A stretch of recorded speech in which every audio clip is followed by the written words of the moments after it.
and thank you all for being here.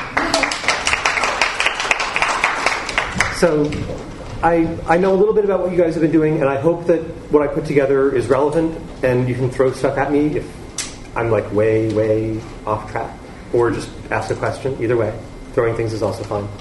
I'll start off by telling a little bit more about myself, just so you sort of know where I'm coming from. And I'm totally happy to abandon the slides if the conversation goes a totally different way, so know that. I've always been into biology and science. This is me with my first microscope. And, you know, when I was little, I would memorize nature shows on TV and walk around the zoo and give guided tours to anyone who, even before I could really speak intelligibly. And so when I was in college, it was sort of natural that I would major in biology. I started volunteering at the Field Museum in Chicago, studying the evolution of rodents in the Philippines, which is sort of a fascinating system because as with most island systems, you've got all sorts of crazy stuff going on. And because they're oceanic islands and partly continental, you've got stuff migrating in and a lot of diversity being generated. So I spent a lot of time staring through microscopes at rat penises. That's what that is for those of you who aren't familiar with what rat penises look like. And I really enjoyed working in museums. And, you know, I spent another summer working with fruit flies in the lab, and it was just not nearly as much fun. So this is how you learn about yourself. You go, you try stuff out. Sometimes it works. Sometimes, as with this it worked. With the fruit flies, not so much. So I was looking for a way to continue doing that. I figured, I'll go to grad school, get a doctorate, be a professor, do research, whatever. You know, that's the path. That's going to be fun. And the University of Kansas has one of the largest museum collections of any university in the U.S. So a great place to go and continue this work or other sorts of work I was interested in, biogeography and ecology. So off to Kansas, which I knew nothing about. Right? I mean, I went there. If it was in color, man, all I knew was what the Wizard of Oz told me. So if it was in color, I was doing well, you know. And it was beautiful. And rolling hills, and it was really pretty. One-room schoolhouses, the whole deal. And I would go out and trap small mammals and not cut their penises off. And it was a blast. And I got there right after this happened. This was 1999. The Creationist School Board had been elected. They tried to take evolution out of the science standards that were in use statewide. But by the time I got there, I started in 2000, after this had happened. There was an election, the bad guys got thrown out, new guys got put in who put evolution back, so everything was fine. And literally, as I was looking at apartments in Lawrence, the person showing me apartments, not a scientist, not anything, just, why are you moving to town? I'm here to study ecology and evolutionary biology. And he would just get this pained look like, we're so sorry. We are so sorry. Speaking for the state, we are so sorry. That will never happen again. But in Kansas, evolution is more cyclical than directional. So before long, a creationist school board had been elected again, statewide, in 2004. And in the course of things, they also rewrote the standards. The standards were written by this board of scientists and educators, and following the advice of groups like the National Academy of Sciences, National Science Teachers Association, and so forth. They included evolution as this dominant theme that ran through the curriculum, K through 12, as this integrating idea that brings biology together as a science, which is how it should be taught. And they rewrote it. They had these elaborate hearings. It was a whole horrible thing. And by total happenstance, I was bored with grad school and not really enjoying it nearly as much as I should have. And I had started a blog the summer that the elections were held, not knowing that this was coming. But then all of a sudden it gets elected and I have something to write about. So I attended the hearings and reported on them, and I got to know a bunch of people. And it turned out it was a lot of fun. And I was spending way more time on it and enjoying it a lot more than I was really enjoying the research I was doing, which was a good lesson. Late in coming, but still. And by the next election, the creationists were again thrown out, and good science was restored to the standards, and has remained there since. The second time around, I think, was enough of a wake-up call that the groups that had pulled themselves together in 99 and again in 2005 needed to stay active and that constant vigilance had to be. It wasn't just going to take care of itself. They had to continue paying attention. And that's really the lesson, for me, of the entire arc of the creationist controversy in the United States. These are pictures from the Scopes trial in 1925. William Jennings Bryan, Clarence Darrow, John Scopes, who was a substitute teacher, actually, in the Dayton, Tennessee schools. And as you may have more or less picked up from movies like Inherit the Wind, he was accused of violating the state law that said you may not teach anything that is at odds with the biblical account of human origins, to wit, evolution. And he didn't contest the fact that he had done this. He was straightforward about the fact, when they asked him, he said, I did it. The plan was to say this law is unconstitutional, and there are lots of people who would say that it is not at odds with their understanding of the Bible. But the judge didn't allow that. So Scopes was convicted, sentenced to a $100 fine, which was ultimately overturned on a technicality. But the law stood. He was convicted. He was guilty. And similar laws were proposed in a bunch of other states. This one, I think, especially since we're talking here about social justice, is especially interesting. This is a story from the New York Times, same year, about a group promoting a similar law, opposing any law, any teaching of anything that's in conflict with the Bible. Those in the movement are members of the Ku Klux Klan, women of the Ku Klux Klan, Junior Order of the United American Mechanics, which was a white supremacist group also, Sons and Daughters of Liberty, and so forth. So there was this nexus between groups like the Klan and anti-evolution forces through the 20s, perception that evolution, since it teaches that humans come from monkeys, therefore all the races are one big species, and therefore that it was seen as sort of opposed to their racial ideology. And the same thing happened here in California, where there were fights in the legislature and then in the state school board, ultimately resolving in the compromise that said that it was fine to teach evolution.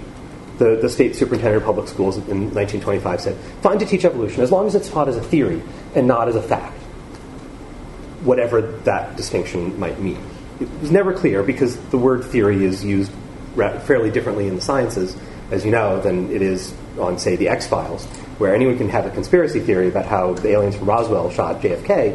In science, we want a little bit more than that when we talk about something being a theory, right? But this distinction, or failure to make this distinction, is still going on today. This is, 2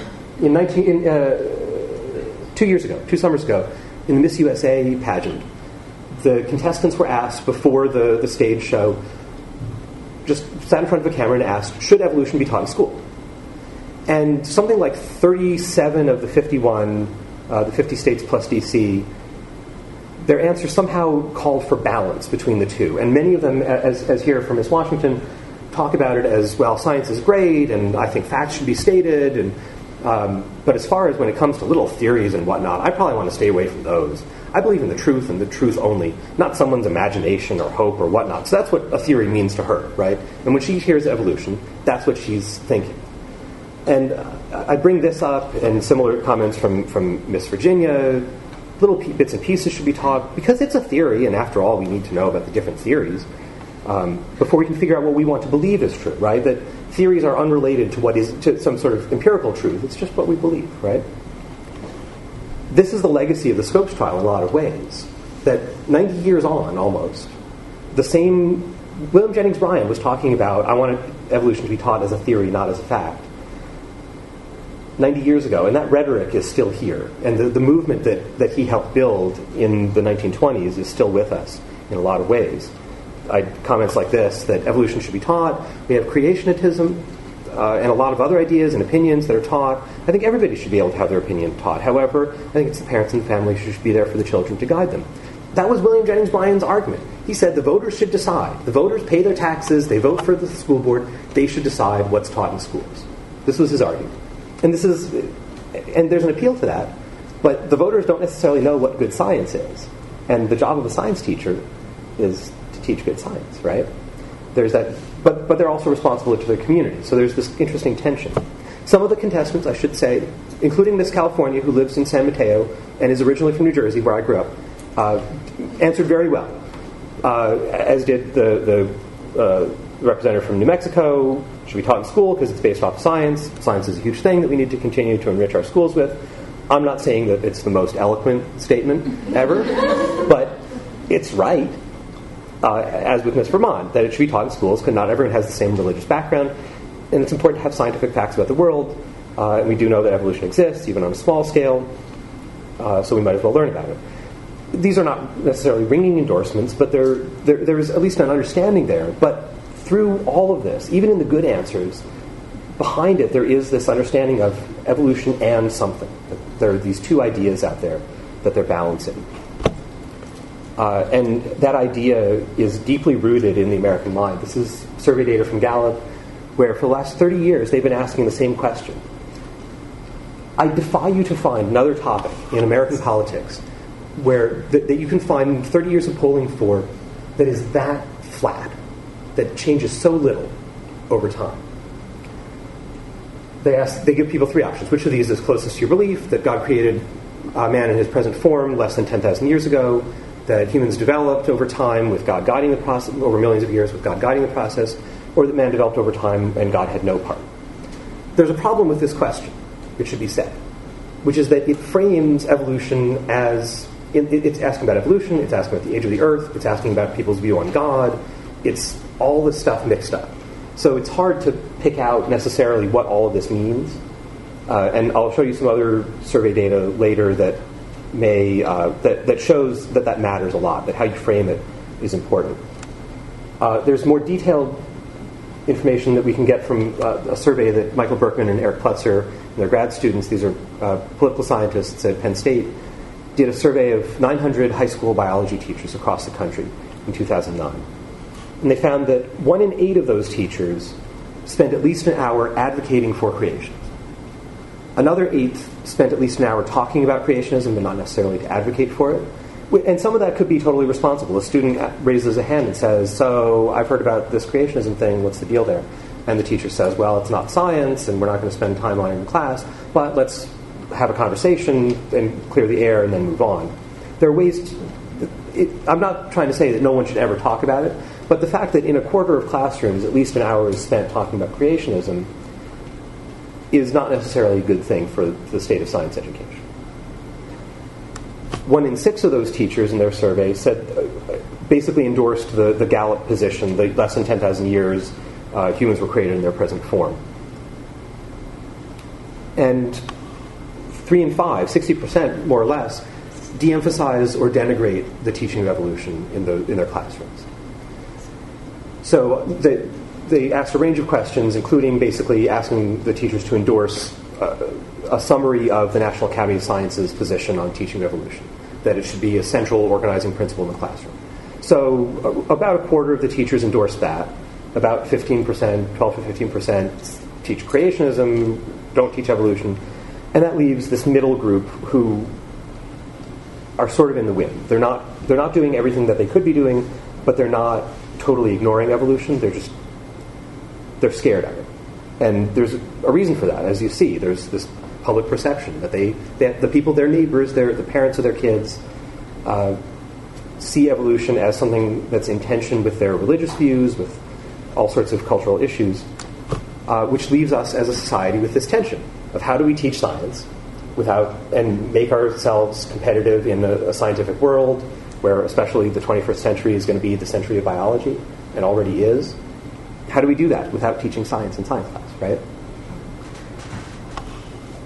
And we know how we stack up to the rest of the world, and it's not pretty.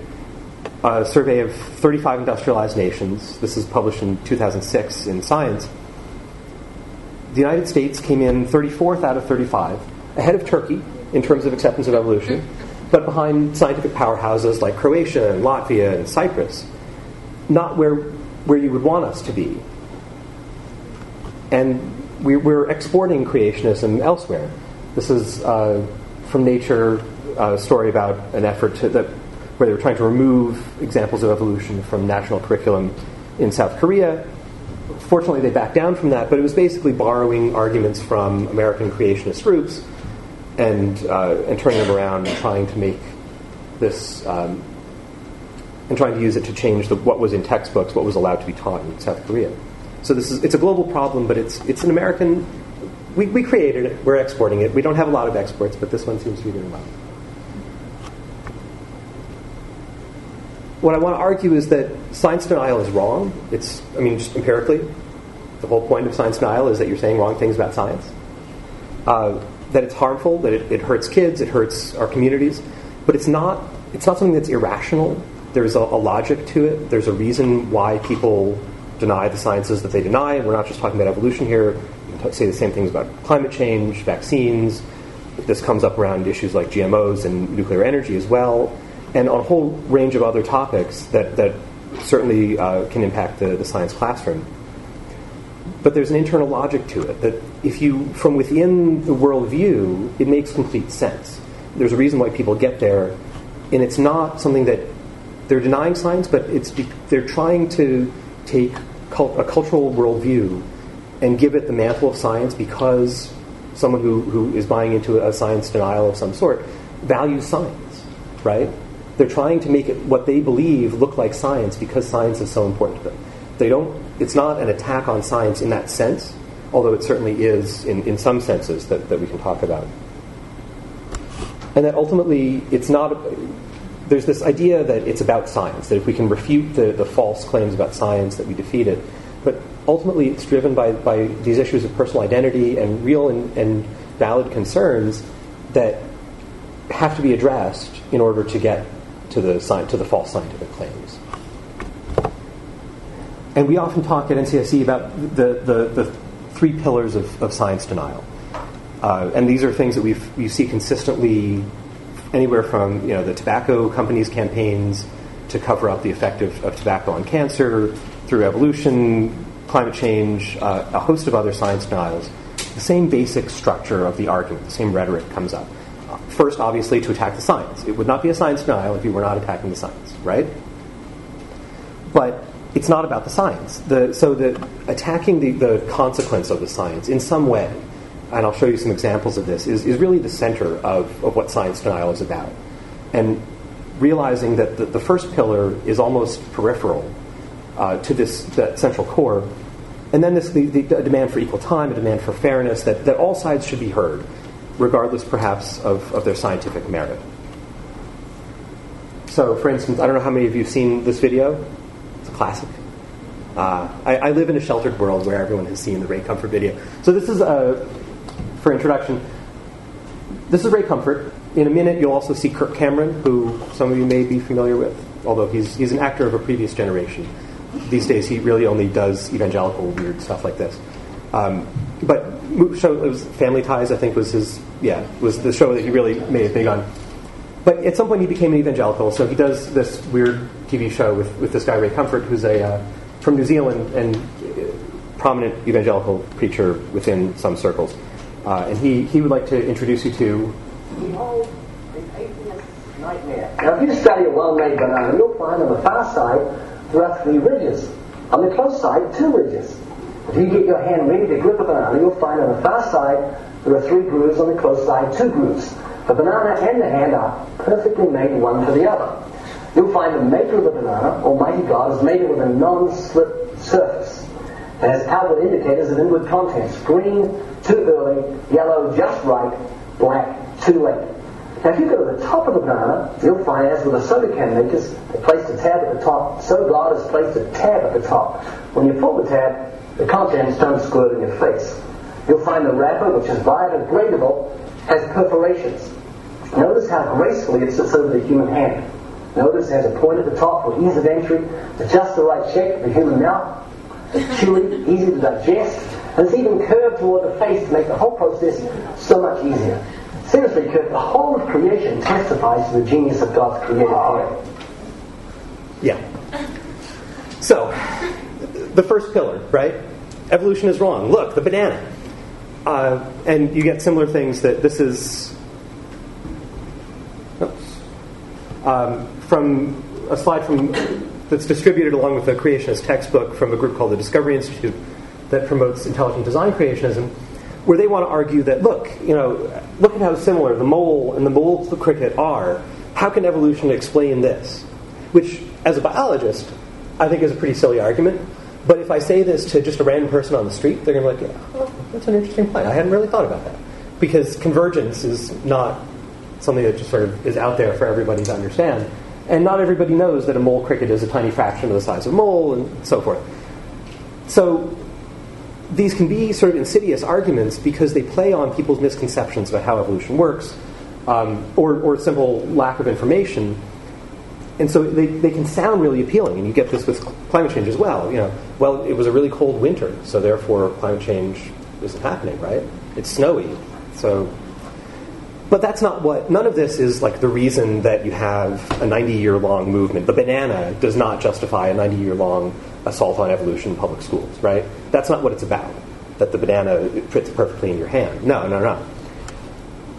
You build this sort of movement because it's about some deeper ideological view of the world. So with climate change, you may get a lot of arguments about, I think that the thermal sensitivity of CO2 is estimated wrong over here. But what it's really ultimately about, when you start talking to people a little while, you fairly quickly get to, and if it's true, then it'll destroy the economy and kill jobs and force us all to give up our cars and live in communes and yurts and stuff.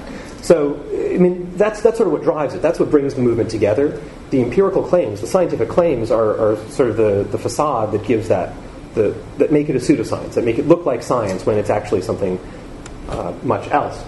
And this illustration from a creationist pamphlet from the 80s is sort of a perfect microcosm of how that works.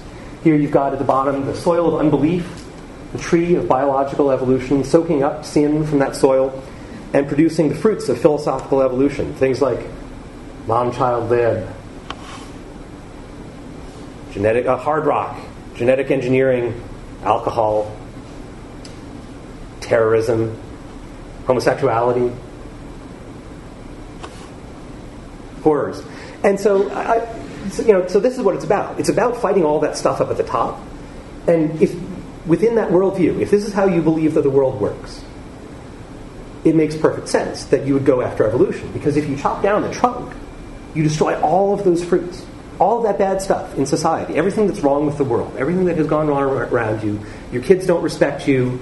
Your wife wants to get a job and not work at home and have dinner ready for you when you come home. Mexicans are taking jobs. Whatever it is, that's why it is. Evolution. If you can destroy evolution, then all this bad stuff goes away and society goes back to the way that it used to be, right? So from within that worldview, there's a logic to it. For me, it makes no sense, right? Except through that sort of empathy of, this is how they must be seeing it. Do you see what I'm saying there? So this, so you'll make a lot. You get these weird claims about how the world works, the banana, whatnot, but it's about something much deeper and much sort of more important in some ways, but also not terribly well connected to what you're actually talking about. And I will occasionally get people calling NCSC. They basically just want to pick a fight. They're angry and they want to yell at somebody for a while. And they'll call up, Archaeopteryx is a hoax and this and that. And you sort of let them run for a while, and fairly quickly it comes back to, and also it's against what the Bible says, and how can you be a good parent how can you raise your kids to be moral if you teach them evolution? And how can you teach your kids to be moral is an interesting and important question, and we should have that conversation as a society. But this is probably not the way to do it, right? I think this is out of order, but it's a good video, so I'll show it anyway. This is during State Board of Education hearings in Texas a couple years back. This is the chairman of the board, who is also a dentist. And in the course of explaining why he wanted to introduce an amendment that was talking about sudden appearance of animals in the fossil record, he said, "It's not complicated. It doesn't take mathematics. I disagree with these experts. Somebody's got to stand up to experts." Someone's got to stand up to experts. So this is the third pillar. This is the sort of the fairness. We should hear both sides. We should put it all out there, let kids decide on their own, which is a standard that we don't really apply to anything else, right? It's not like we're going around saying, so you may think that calculus is right, you may think it's wrong. I'm just going to, present both sides, and you can decide. You can decide whether objects with mass tend to remain in motion or whether objects with mass tend to slow down. Maybe Aristotle was right, maybe not, we'll see. You make up your own mind. No, we don't do that for any... That's not how we decide an empirical topic. But it is how we decide political issues. It's how we let philosophical issues go. So there's that conversation, that way of talking about it, this attitude that, with the crisis of global warming bearing down on us, that it's really important that we all just sort of be on the same page about what the particulars of the science say before we do anything. It's sort of putting the question in the wrong category, right? It's shifting it from something that is actually empirical and that we can just know how it works to a matter of personal opinion, that everybody's entitled to their own. And we've seen efforts in recent years to enshrine that in law. In Louisiana and last year in Tennessee, laws were passed saying that, in this case, with the noble and laudable goal of promoting critical thinking, logical analysis, and open and objective discussion of scientific theories, it singles out evolution, global warming, and human cloning, topics that are united by really nothing so much as the fact that political conservatives tend not to like them. They're not scientifically controversial. I mean, the idea that you can produce human clones, I've met identical twins, right? It's not biologically a complicated thing. Ethically, it's a really complicated and interesting conversation. Scientifically, whether climate change is happening or not, we know. Evolution, we've got 150 years of good research that's gone into that. These are not scientifically controversial topics. So by singling those out in the context of a science class, it's muddying the waters. It's taking political controversies that are happening in society and inserting them into a science class where they don't really belong. It also has something atypical of most laws. Most laws don't say, no, really, this law doesn't violate the First Amendment. The First Amendment says that the state can't endorse a particular religious view. This is the grounds on which most creationist laws, including the Scopes era laws, have been struck down. It took until the 1960s for that to happen with the Scopes laws, and there have been a couple of major court cases since then that held the same principle. So here they say, oh, this law shall not be construed to promote any religious doctrine. Therefore, it's okay. Which like I say, most laws don't have that, and most laws don't need it. And it's the sort of thing where it's like at Thanksgiving dinner where you've got this weird relative who you don't really know, and they sit down and like, well, so let me tell you a story. I'm not really racist, but what's going to happen next? It's going to be racism, right? It's going to be pretty gross. This sort of reads the same way to me. It's the sort of thing that you say when you need to protest a little too much. And in this case, the law allowed teachers to introduce supplemental materials in addition to whatever the standard textbook might say around these controversial topics to improve the student understanding of stuff, which teachers could already do. It didn't really grant them any new powers. In the case of the Tennessee law, it actually said that students couldn't be disciplined for holding views at odds with what the textbook might say, which I don't even know what that means. Does that mean that they can't be graded lower if they answer a test question wrong? If they stick their hands up in class all the time? Does that mean that they can, the teacher can't say, look, you're being disruptive, I need you to stop?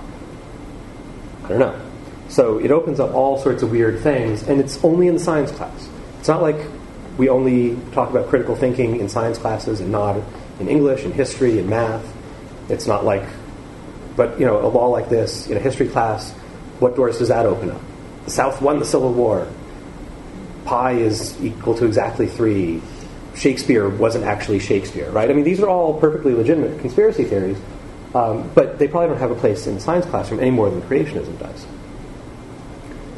So what do we do about that? Scientists tend to come at it this way. This is from when the fossil of Tiktaalik was discovered, which was this sort of perfect transitional form between fish that were clearly swimming and had fins, and land animals that had things that looked a lot like fins but are distinctly legs. So there's this sort of idea that, well, we've got the fossils, we win. We've got this evidence, and if we explain the evidence enough, you will understand it, and you will not be creationists anymore, and we can all go on about our lives. And that has clearly not worked, right? We're 90 years into this fight. It's clearly not working with climate change either. There's something else going on. So we need to find some way to get fingers out of people's ears, to start that conversation. So one example, this is a survey also from 2009, where the Harris poll asked basically the same group of people 2 questions about evolution. They were separated out a little bit, but same question. In one case, they asked a version of the Gallup question I showed you before, with the 3 options, explicitly contrasting evolution and a belief that God created humans in their present form. And about a third of the people took the evolution option there. when instead they put it in a scientific context, saying, do you believe Charles Darwin's theory, which states that animals, plants, and humans have evolved over time? So it's not presenting a religious contrast, and sort of by talking about it as a theory, by talking about Charles Darwin, by putting it in that scientific context very clearly, over half were prepared to endorse it. Right? So a small change in the wording, a small change in the framing of it, shifts what people are prepared to endorse, or what to accept. Similarly with climate change, this is an experiment that a group at Yale did, where they gave people one of two statements. And they were looking especially at people who were politically conservative, inclined to reject climate science. And the two statements started off the same. We're the American Academy of Environmental Scientists. We think climate change is happening. It's a very serious problem. We should do something about it. And either because this is such a serious problem, we recommend strict regulations to rein in pollution, especially carbon pollution, or we recommend less regulation on industry to allow broader commercial application of nuclear power. People who read this first statement, who were sort of because of everything else that they knew about them coming in, other things that they told them, people who were unlikely to accept climate science to begin with were less likely, after reading this, to accept climate science, to accept that climate change is happening, than people who read this statement, right? Even though the part that actually asks, that part of it, the part that actually says climate change is happening and here's how we know it, was exactly the same. The only thing that was different was the political implications that they're talking about here. And that was enough to have a substantial and measurable difference in how likely someone was to accept that climate change is happening and is caused by humans. So we reason backwards. The human mind we're not sort of the perfect computational, logical beings that we might like to think that we are or hope we are. We reason backwards from stuff. And in this case, seeing what the political implications of the science were changed how likely people were to accept the scientific claim. And education alone is not the issue. Alone. If you ask people who are whether climate change is happening, just yes or no question. For Democrats, people who are college grads are much more likely than people who are not to say that yes, climate change is happening. Republicans, people with a college degree, are much less likely to say that it's happening, and political independents are in the middle, as you'd expect. So what's happening there? When you talk to cognitive scientists about sort of how the brain works, how the brain evolved, we did not evolve to be scientists, which is why science is so hard. We evolved to be lawyers. We evolved to take some view as a starting point and figure out arguments to justify it. And so when you get a college degree, you're better at making arguments to justify your prior beliefs. So that's what's happening here. And this happens all over the place. You can see the same effect. It's not just about climate change. It's not just about evolution. And there's actually a stronger relationship there. But yeah. How was this study done? It's a national survey that they did. It's a group out of Yale, different group, both at Yale, that does periodic surveys of the public about their views on climate change. So if you follow that field, it's the Yale Six Americas surveys that every year or so they come out with a sort of psychographic breakdown of the public and how they view different aspects of climate change. So large sample size. I think it's done online, but with methods that they've been using long enough that some online surveys are some, but this one's pretty good.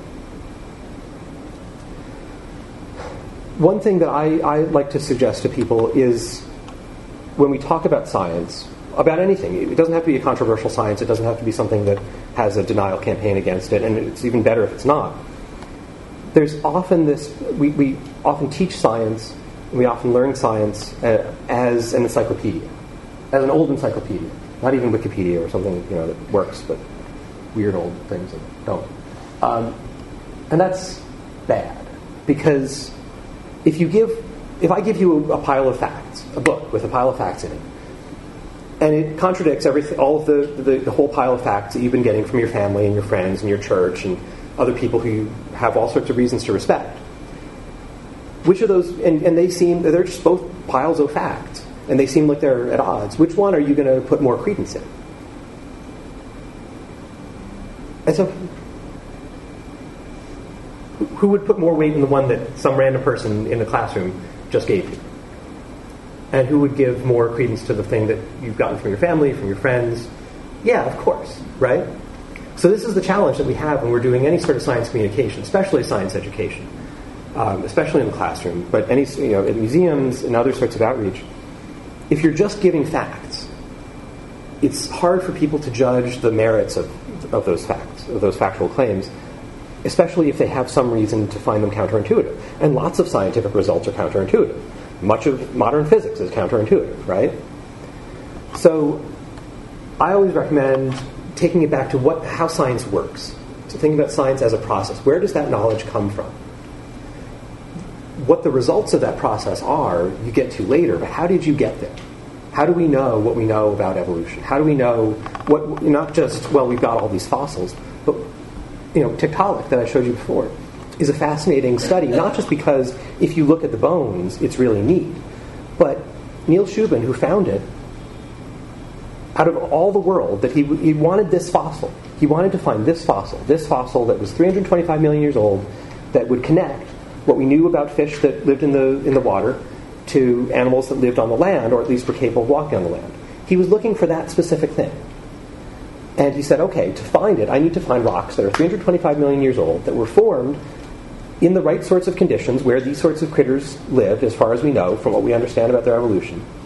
And so he pulled out geological maps, and he looked all over the place, and there was an exposed area of rock that was from the right age, formed in the right conditions, in Greenland, or above the Arctic Circle in Canada.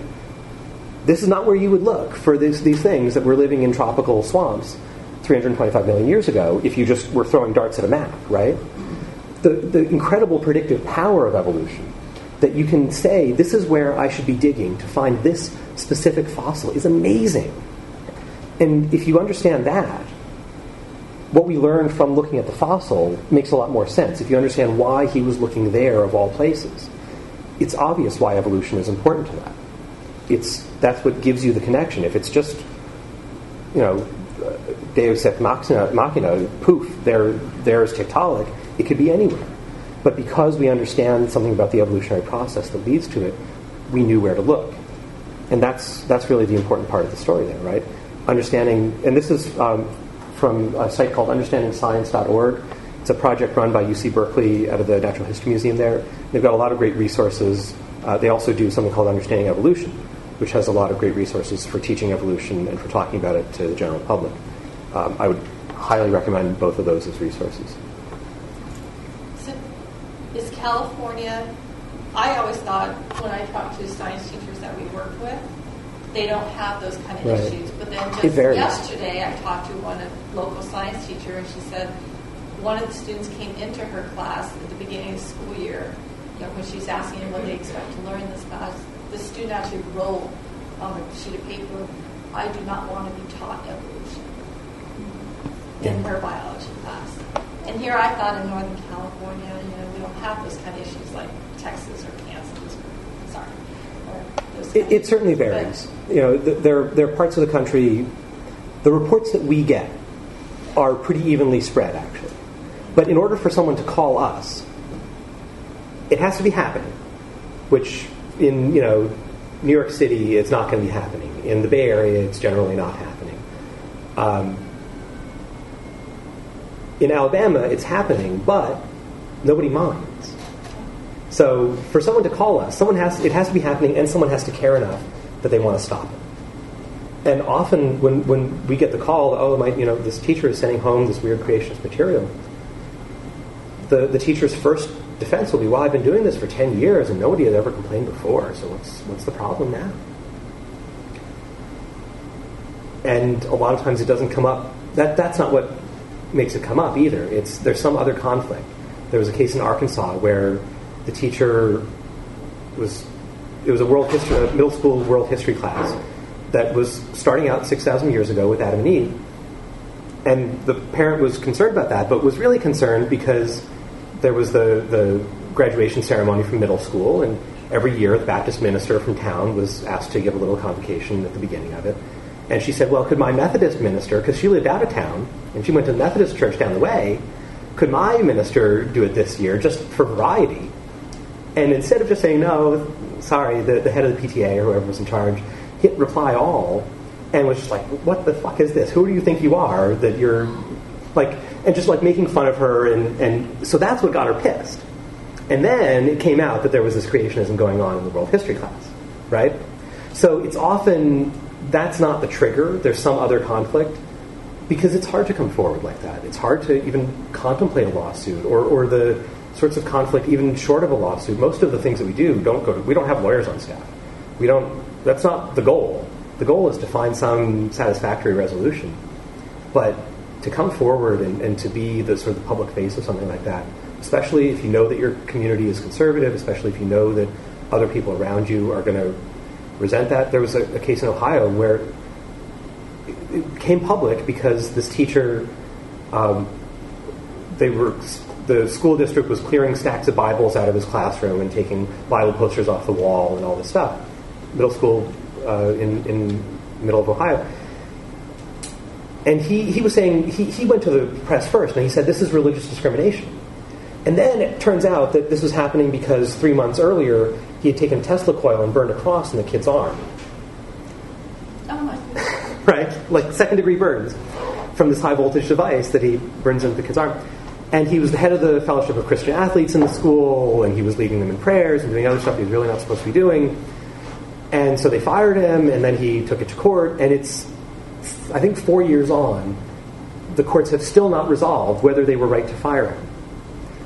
And the father, in this case, they tried to stay anonymous, but the father was an insurance salesman in town, and they had to move because no one would do business with him anymore, because this teacher was popular, and the people defending him were popular, and the father, whose kid was burned, had a cross burned in his arm, he was the bad guy because of this. So it can be really tricky to come forward when something like that happens, which is part of the tricky thing. Yeah. We've talked a lot about the issues and like kind of the reasons behind all this, but like from what you've seen, like what do you think it'll take to kind of put this issue at rest? And like, what's your opinion from your standpoint? Yeah, I mean, I think NCSC is somewhat unusual in that we would like to be put out of business, right? It would be great if tomorrow we just woke up and everyone was like, I don't know what that was all about. We're convinced it's okay now. I don't know when that's going to happen, because I mean it's been going on for 90 years, and it's become part of people's identity that they believe that in order to be Christian or to be the particular sort of Christian that they believe that they are, they have to believe a particular set of things about evolution. They may not know what evolution is, but they know that they have to be against it, and that's a really tricky dynamic to deal with.